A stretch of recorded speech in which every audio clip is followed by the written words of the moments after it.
5 pessoas sentam-se ao redor de uma mesa no porão escuro. De mãos dadas, aguardam em silêncio. Então, luzes.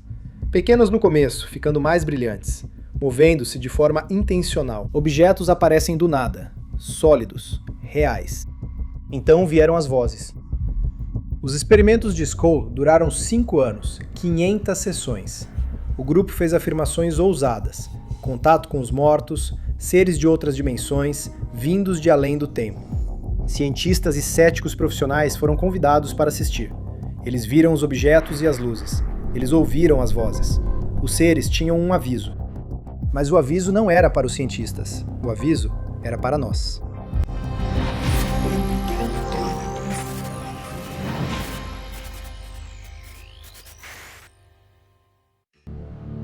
Em 1993, uma pequena vila inglesa chamada Scully se tornou o epicentro do contato com os mortos. Robin e Sandra Foy já tinham experiência no paranormal, após anos investigando a comunicação com espíritos. Alan e Diana Bennett também não eram novatos no paranormal.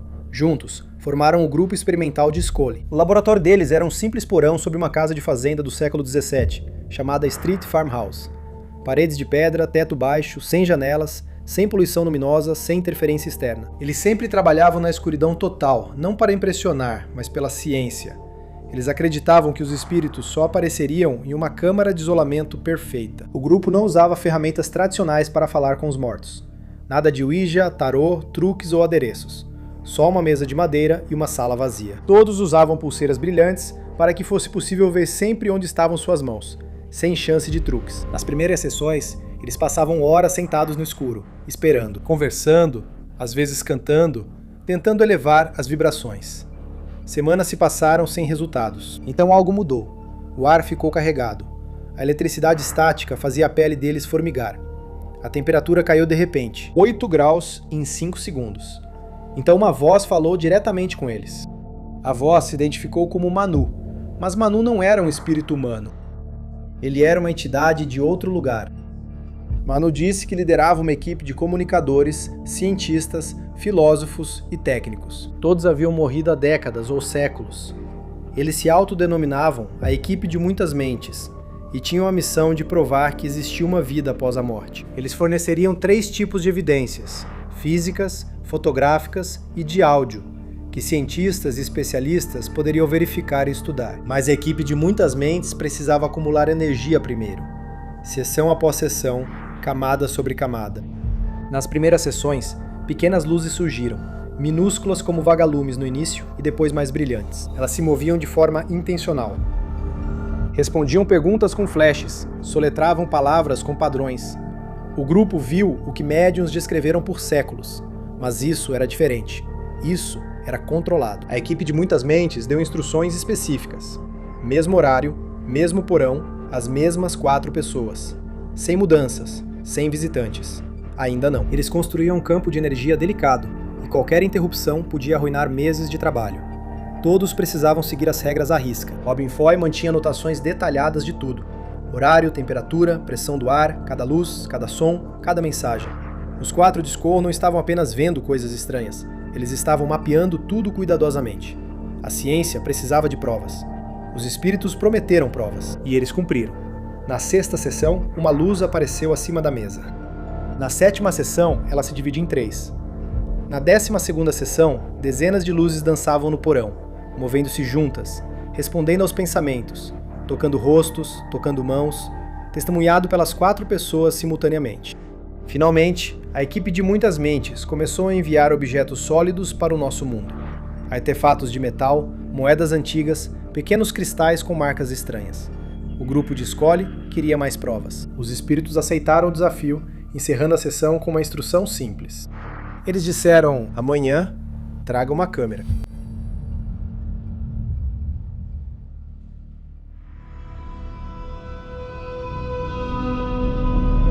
As luzes dançantes inteligentes foram só o começo. O grupo espiritual, chamado Equipe de Muitas Mentes, começou a fazer pequenos objetos aparecerem na mesa do nada.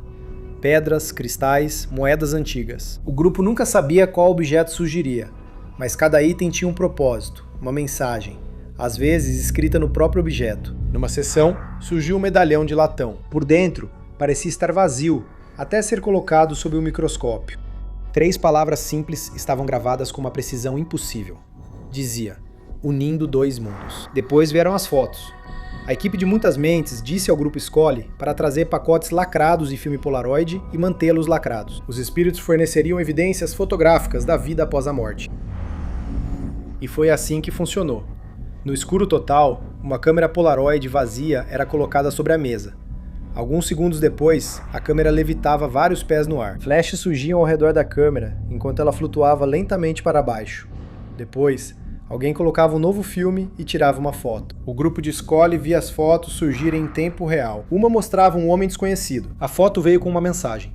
Giuseppe Rose manda lembranças. Semanas depois, um pesquisador descobriu que Giuseppe Rose foi um pioneiro na área de filmes fotográficos que trabalhou para a Polaroid. Ele morreu em 1926, décadas antes desse experimento. Sua foto nunca foi publicada. A foto correspondia ao único retrato conhecido dele, mantido nos arquivos privados da Polaroid. As imagens mostravam pessoas mortas há muito, como se estivessem ali com o grupo. Outras fotos mostravam cenas vitorianas em detalhes perfeitos. Escrita antiga, civilizações perdidas. As imagens não vinham da luz atingindo o filme. Elas vinham de dentro do filme, mudando diretamente os produtos químicos. Especialistas analisaram as fotos e confirmaram. Não são dupla exposição, nem truques de câmera. As imagens se formavam dentro da emulsão. Os sons também ficaram estranhos. Em uma sala silenciosa, o grupo usou um gravador simples. Eles ouviram vozes falando vários idiomas, alguns modernos, outros antigos, alguns desconhecidos na Terra. Especialistas em línguas estudaram as gravações. As vozes falavam sobre tudo, desde filosofia até física quântica. Mas uma mensagem continuava se repetindo. Não estamos sozinhos, e a morte não é o fim. Isto é um aporte que surgiu nos primeiros dias do nosso experimento de Skull. Na verdade, é um objeto bem pequeno. Enquanto estávamos sentados, o objeto aparecia e se materializava na mesa. Mas quando eu chegava, esse era o tipo de barulho que eu fazia. Objetos apareciam e começavam a se mover sozinhos. Instrumentos flutuavam no ar, tocando música. Mesas pesadas se levantavam do chão. O grupo instalou painéis luminosos na sala para rastrear movimentos. Cada detalhe era registrado. Uma seção se destacou. Um pedaço de filme foi lacrado dentro de uma caixa trancada. Mesmo assim, uma imagem apareceu nele. Uma página de jornal ainda não impressa. O jornal foi publicado 3 dias depois. A página correspondia exatamente. Os espíritos não falavam só do além-túmulo, mas também de além do tempo. Robin Foy e sua equipe não eram ingênuos. Conheciam médiuns falsos, o histórico de fraudes e seguiam regras rígidas para eliminar qualquer chance de trapaça. Antes de cada sessão, a sala e as pessoas eram revistadas. E não só os eventos estranhos continuaram, eles ficaram ainda mais estranhos. Após 2 anos de sessões privadas, o grupo de Scully decidiu receber testemunhas externas e convidou membros da Sociedade de Pesquisas Psíquicas, o grupo paranormal mais antigo e respeitado da Grã-Bretanha. Esses não eram pessoas fáceis de convencer.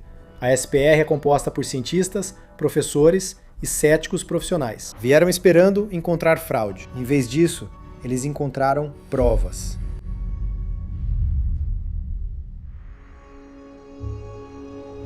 A notícia sobre o grupo Scully estava se espalhando. Luzes estranhas, objetos levitando, fotos em filme lacrado. As alegações deles estavam chamando a atenção, mas nem todos estavam convencidos. A Society for Psychical Research, ou SPR, decidiu investigar. A SPR leva alegações paranormais a sério. Eles fazem isso desde 1882. Os membros incluem ganhadores do Prêmio Nobel, professores de Cambridge, céticos profissionais. Essas são pessoas sérias. 3 dos seus principais assumiram o caso Scully. O professor Arthur Ellison, engenheiro elétrico, e Montague King, cético experiente e especialista em mídia. E o professor David Fontana, um psicólogo que passou anos detectando fraudes. A SPR não confiava no grupo Scully. Trouxeram equipamentos próprios, impuseram regras rígidas, lacraram as portas com fita inviolável e trouxeram seus próprios filmes ainda lacrados. A SPR revistou tudo: o cômodo, os móveis, as pessoas. Os investigadores confirmaram que o porão de Skull não possuía esconderijos, portas secretas ou locais para ocultar ajudantes ou equipamentos. Quando os cientistas confirmaram um ambiente controlado, começaram. 40 minutos? Nada. Os investigadores não se surpreenderam. Pensaram ser conveniente que, com cientistas de verdade presentes, a suposta atividade espiritual cessou. E justo quando a SPR estava pronta para declarar fraude, a sala ficou extremamente fria. As luzes de sempre apareceram. Desta vez, elas não responderam aos médiuns do grupo Scully. As luzes estavam reagindo aos pensamentos dos investigadores. O membro da SPR, Montag Kim, pensou em alemão. Faça um triângulo. As luzes obedeceram. Ellison pensou. Faça um zigue-zague. E as luzes obedeceram. Tudo isso aconteceu sem que ninguém dissesse uma palavra. Os céticos não conseguiram explicar isso. Outra sessão. Um cristal apareceu sobre a mesa. O professor Ellison segurou-o. Era sólido e frio ao toque. Ele perguntou ao grupo de Skull se poderia levá-lo para ser investigado. E eles concordaram. Mas quando Ellison saiu do porão, o cristal sumiu. Mas em seu bolso havia uma pequena placa de latão gravada com seu nome, Arthur Ellison. Foi chocante porque o professor Ellison nunca revelou seu primeiro nome. Testes com filmes lacrados foram convincentes. Cientistas trouxeram seus próprios filmes. Eles marcaram os pacotes com tinta UV invisível. O filme não saiu da posse deles. As imagens ainda apareciam. Rostos, paisagens, escrita antiga. 20 sessões, regras mais rígidas a cada vez. Os cientistas tinham uma escolha: admitir que algo real estava acontecendo ou acusar os 4 de Skull do melhor embuste da história. Investigadores não acharam fraude, projetor escondido, ajudante nem truque que explicasse objetos surgindo do nada. A equipe de Muitas Mentes passou a falar diretamente com os cientistas. Isso era chamado de voz direta. Vozes vindas do nada preencheram a sala. Eles chamavam os investigadores pelo nome, falavam sobre suas pesquisas particulares, respondiam perguntas difíceis sobre física quântica, sobre a consciência humana. As vozes davam informações reais, coisas que ninguém na sala sabia. Kim perguntou sobre parentes falecidos. As vozes deram detalhes, nomes, datas, assuntos privados da família. Tudo correto. Ellison fez perguntas complexas de engenharia. As vozes respondiam com detalhes técnicos. Os investigadores registraram tudo. As evidências estavam se acumulando. Algo estava acontecendo naquele porão. Algo que precisava de uma explicação científica. E os cientistas não tinham uma. A evidência mais estranha surgiu quando os gravadores foram liberados. Uma mesa pesada flutuou. Ellison colocou todo o peso do corpo sobre ela. Ela ficou suspensa a poucos centímetros do chão, sem suporte visível. Câmeras registraram isso. Uma voz vinda do nada anunciou: o que poderia ser descrito como outro nível de consciência, de outra dimensão. Nós existimos em dimensões perpendiculares à sua. A gravação captou a voz, nítida. Especialistas em áudio verificaram. Veio do meio da sala, longe de todos. Após 2 anos de testes, os investigadores da SPR divulgaram seu relatório. 300 páginas repletas de eventos que desafiaram a ciência e eram inexplicáveis. A equipe de espíritos prometeu provas de vida após a morte e entregaram algo ainda mais estranho. Prova de que o universo e a realidade não são como pensamos. Mas o mais perturbador eram as mensagens, milhares delas. Todas indicam a mesma conclusão. Instruções, previsões, avisos. E era a hora da humanidade ouvir.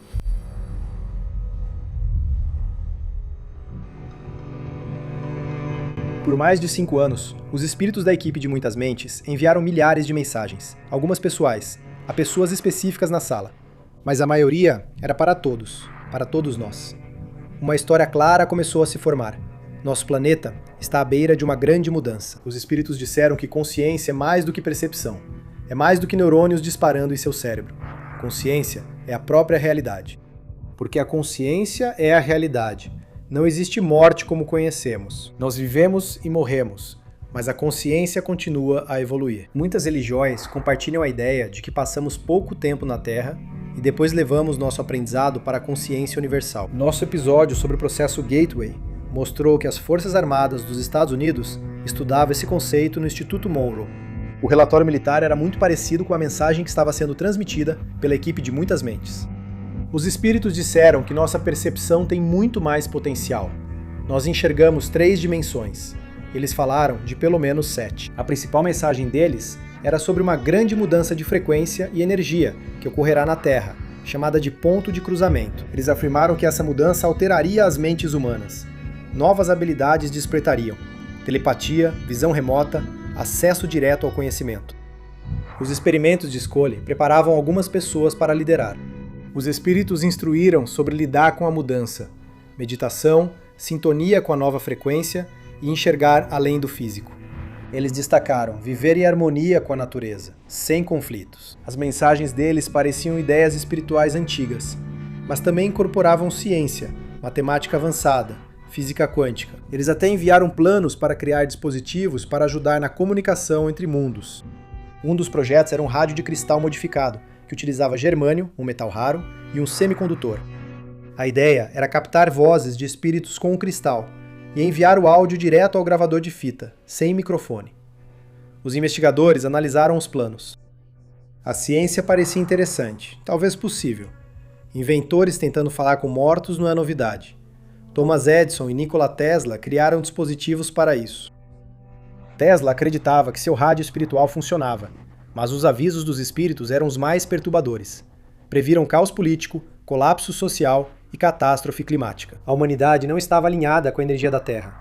Ainda podemos evitar o desastre mudando de rumo, mas o tempo está acabando.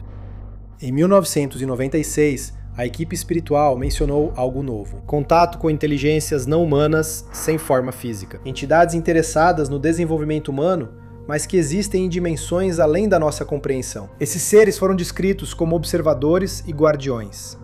A comunicação direta com eles seria a próxima fase do experimento. Mas como? A equipe espiritual apresentou uma fórmula matemática sobre a interação entre dimensões.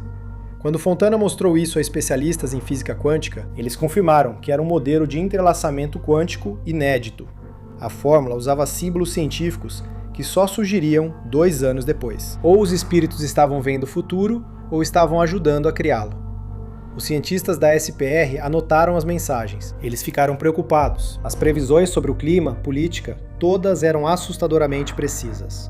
Nomes, datas, lugares, detalhes confirmados depois por reportagens. Novamente, os espíritos viam ou moldavam o futuro. No fim de 1997, as mensagens ganharam um tom urgente. A equipe de muitas mentes afirmou que o experimento terminaria em breve. Eles fizeram o que vieram fazer. Construíram uma ponte entre dimensões. Plantaram ideias nas mentes humanas. A próxima parte aconteceria naturalmente. Sem as sessões espíritas, eles estavam recuando, deixando as coisas evoluírem. As mensagens finais deles focavam na escolha pessoal. Cada um deve escolher seu caminho. A consciência pode crescer ou diminuir. Depende do que você foca. O medo fecha a mente. O amor a abre. O futuro não estava definido. Pensamentos coletivos o moldavam. A última mensagem da equipe espiritual foi simples: estamos sempre aqui. A porta segue aberta, só precisa atravessar. Após o fim do experimento, algo estranho ocorreu. Pessoas no mundo todo relataram situações parecidas. Luzes em suas casas, objetos aparecendo, vozes vindas de cômodos vazios. Uma pesquisa de 2006, conduzida pela Universidade Monash, revelou que cerca de 70% dos entrevistados acreditavam ter passado por um evento paranormal que impactou suas vidas, muitas vezes de forma positiva. O campo de energia de Scully se expandiu além do porão. A equipe de muitas mentes construiu uma rede que crescia cada vez mais. O resultado dos experimentos de Scully pode significar apenas 2 coisas. Ou isso foi o início de uma grande mudança de energia que mudaria toda a nossa existência. Ou foi o maior truque de mágica da história.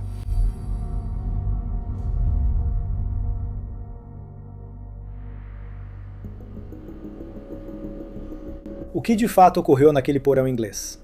Comunicação com os mortos? Prova de outras dimensões? Ou só um show de mágica de 5 anos? Bem, vamos ver o que sabemos. O grupo de Scully realizou cerca de 500 sessões espíritas, de 1993 a 1998. E isso está documentado. Cientistas investigaram e a Sociedade para a Pesquisa Psíquica escreveu um relatório de 300 páginas sobre fenômenos que eles não conseguiram explicar. Mas há problemas sérios, grandes mesmo. Primeiro, a escuridão. Sempre na escuridão. Isso bloqueia a principal ferramenta de observação, a visão. Sim, eles usavam pulseiras brilhantes. Dava para ver onde estavam as mãos, mas não o que faziam. O filme lacrado parece uma evidência forte, mas mesmo aqui há problemas. Os investigadores trouxeram seu próprio filme, é verdade. O grupo Scully controlava a sala, e a escuridão permitia trocar o filme por imagens falsas. Nenhum laboratório independente verificou se o filme foi trocado. Aquela escrita em UV, ninguém verificou. O grupo recusou a gravação em vídeo. Grande sinal de alerta. Alegaram que eletrônicos interferiam na energia dos espíritos, o que é conveniente. E isso acabou com a melhor forma de documentar. Quando permitiram câmeras infravermelhas, os eventos estranhos quase cessaram. Depois, os investigadores descobriram que Allen e Diana Bennett faziam mágica de palco, algo não revelado nos experimentos. Ao serem questionados, admitiram, mas afirmaram que seu trabalho espiritual era genuíno. Mágicos conseguem muito no escuro. Especialistas afirmam que os eventos de Scully lembram truques antigos usados por médiuns falsos há séculos, mas feitos com grande habilidade e paciência. Mágicos profissionais mostraram como isso poderia funcionar. Luzes espirituais, pequenos LEDs, ímãs ocultos fáceis de mover com pulseiras. Objetos aparecendo, truques de ilusionismo, bolsos escondidos. As fotos, filme pré-exposto. As vozes saíam de pequenos alto-falantes ocultos. Nada avançado era preciso. Apenas escuridão, planejamento e paciência. 4 pessoas trabalhando juntas por 5 anos podem criar uma farsa muito elaborada. Mas por quê? Bem, há dinheiro nisso. Eles cobravam por palestras e escreveram livros. Sempre há um livro. Cobravam por seminários e sessões espíritas. Não digo que o dinheiro era a principal motivação, mas ganhavam muito. A visão dos céticos também apresenta falhas. Se fosse fraude, exigiria coordenação incrível por 5 anos. E coisas estranhas aconteceram em outros lugares, não só no porão de Skull. Dezenas de testemunhas, incluindo cientistas, presenciaram eventos que exigiriam grande habilidade para serem sempre falsificados. E as mensagens dos espíritos? A maioria das previsões não se concretizou. A grande mudança de consciência, o planeta mudando, ainda não ocorreu, pelo menos não como disseram. Então, foi uma fraude de 5 anos? Segundo investigadores da Sociedade de Pesquisas Psíquicas, não. Mesmo assim, até sua morte, Montague King acreditava que algo real ocorreu naquele porão. Ele morreu durante um debate, defendendo o paranormal tão veementemente que teve um ataque cardíaco. O professor Ellison foi mais cauteloso.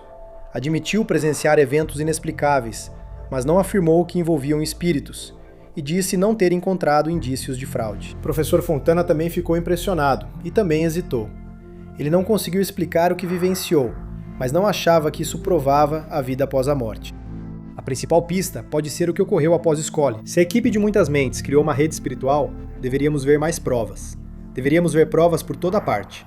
Em vez disso, os eventos cessaram após o fim do grupo de Scully. Quando questionado sobre o que deu errado, o grupo de Scully disse: "Deixa eu ver se entendi. A porta interdimensional que criaram atraiu interferência de entidades conhecidas como experimentadores do futuro.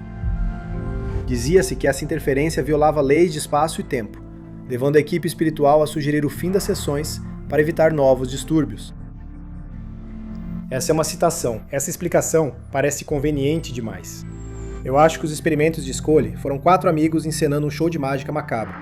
Veja essa história como quem não acredita em fantasmas.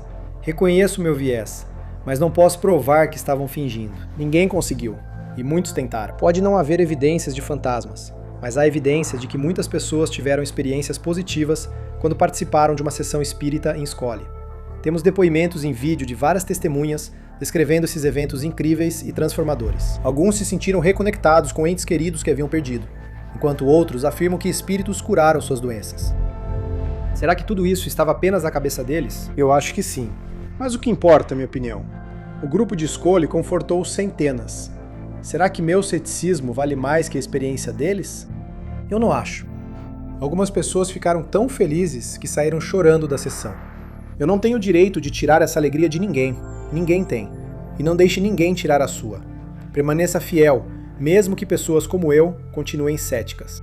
Se você crê que após a morte vamos ao céu, siga acreditando. Se acredita que reencontramos entes queridos, continue acreditando. Se alguma crença sobre a vida após a morte te conforta, continue acreditando nisso. Aposto que você está errado, mas digo isso com toda a sinceridade. Eu realmente quero perder essa aposta.